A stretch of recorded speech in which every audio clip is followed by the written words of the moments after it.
Vamos a Italia. Exactamente, Matías Panza trabajando en vivo desde allí. ¿Cómo estás? Buen martes. Hola, Matías.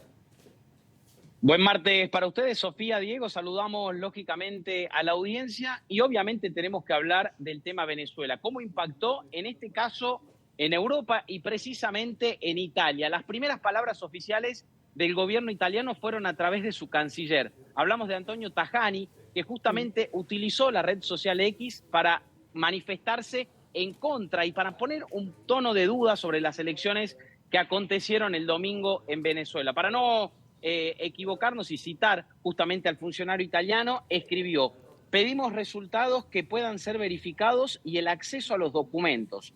El resultado que anuncia la victoria de Maduro refleja verdaderamente la voluntad del pueblo. Este fue el mensaje que escribió, recordamos, Antonio Tajani, mostrando un poco cuál es la posición de Italia respecto a lo que sucedió el domingo en Venezuela. Y ustedes se preguntarán cuál es la opinión de Giorgia Meloni. Es algo que todos están esperando. Todavía no hubo una expresión formal de la primer ministro italiana, pero lo que sí podemos decir, compañeros, es que Giorgia Meloni siempre estuvo alineada en contra del gobierno de Maduro. En su momento, en el año 2020, participó de una conferencia de prensa con Juan Guaidó. En ese momento, ella expresó, siempre a través de la red social, en ese momento se llamaba Twitter, manifestó que estaba a favor de la libertad de Venezuela. Fue un tuit en apoyo a Juan Guaidó. De hecho, estuvo junto con quien fue candidato a presidente, recordemos, en las últimas elecciones.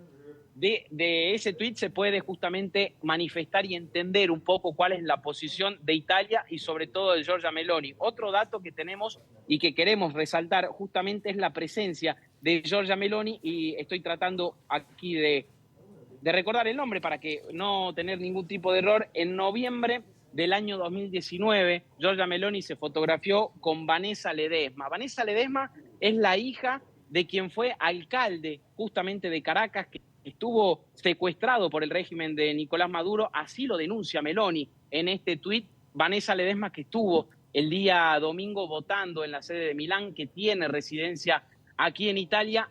Se está esperando, lógicamente, la posición y sobre todo que salga alguna comunicación de parte del gobierno italiano. Lo cierto es que con la posición que ya conocemos de Giorgia Meloni y con el mensaje de Antonio, del canciller, ya podemos entender cuál es la posición de Italia respecto a esta situación.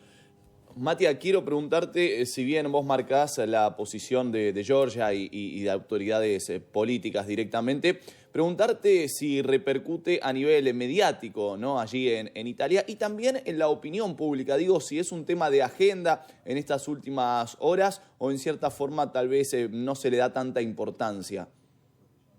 A ver, si tenemos que hablar, Diego, de lo que es la prensa escrita y la televisión italiana, efectivamente sí, se hizo eco de lo que sucedió. En el día de ayer las radios, los principales portales, los principales diarios, sobre todo de Italia, hacían alusión a las elecciones. Le ponían, por supuesto, el tono de duda, de la misma manera que lo hizo el canciller italiano, de alguna manera diciendo que justamente el gobierno de Maduro había dicho que había ganado de nuevo las elecciones, pero poniendo un poco el foco en la oposición, en el reclamo de la oposición.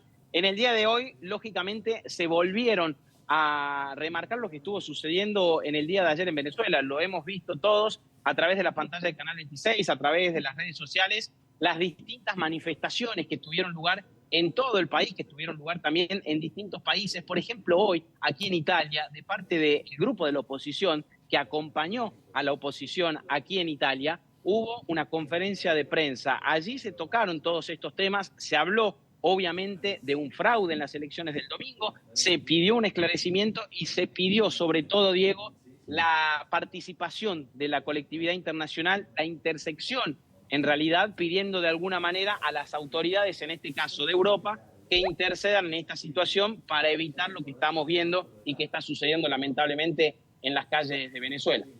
¿Y piensan que si realizan alguna ejemplificación pública acerca de las actas del domingo, el comunicado oficial del gobierno podría llegar a ser diferente o la decisión, la posición ya está tomada, si se quiere? La opinión aquí es que se tienen que justamente mostrar las actas. El no esclarecimiento de las distintas actas del domingo claramente hacen pensar y sobre todo dudar del resultado de las elecciones. Por eso es que hoy la oposición aquí en Italia pidió a través de esta conferencia de prensa que por favor la comunidad internacional hiciera algo. Se está pidiendo a través también de la participación, esto que decíamos hace un rato. Giorgia Meloni siempre estuvo en contra del gobierno de Maduro, estuvo muy cercana a Juan Guaidó. En estas últimas elecciones su participación por redes fue un poco escueta, si lo podemos decir de alguna manera. Lo cierto es que se está esperando que también la primer ministra de Italia haga alguna aparición pública, que por favor pida a la comunidad internacional que se muestren estas actas, y poco a poco, compañeros, por las noticias del último momento que estamos viendo, que están saliendo en estas últimas horas, se está viendo que justamente incluso quienes apoyaban el resultado del día domingo están pidiendo pruebas de esto. Claramente Italia seguramente estará en esa dirección. Vamos a esperar en estas próximas horas que por favor, como lo dijo la oposición el día de hoy, la oposición venezolana aquí en el país, se muestren estas pruebas y haya algún esclarecimiento. Bien, Matías Panza, corresponsal en Italia, muchísimas gracias por este informe, que tengas un lindo día. Un abrazo. Seguimos aquí para lo que tenga que suceder aquí. Hasta luego.